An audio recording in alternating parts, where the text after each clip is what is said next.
Monsieur le Président, chers collègues, je ne vous ferai pas l'affront de vous rappeler l'article L. 214-6 du Code de l'éducation qui dispose que la région assure l'accueil, la restauration, l'hébergement ainsi que l'entretien général et technique à l'exception des missions d'encadrement et de surveillance des élèves dans les établissements dont elle a la charge.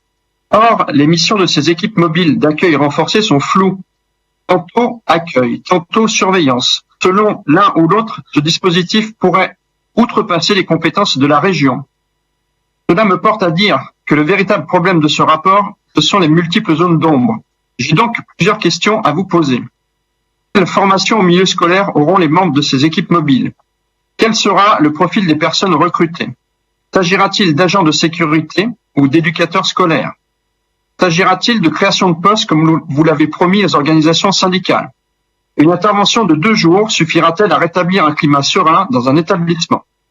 Sur le déploiement des médiateurs dans l'environnement proche des lycées, au vu du peu d'informations dont nous disposons, je ne peux aller plus loin dans notre analyse.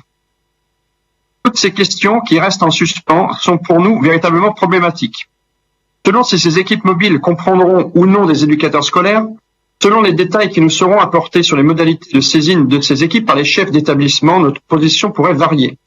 Part d'un dispositif qui pourrait s'attendre.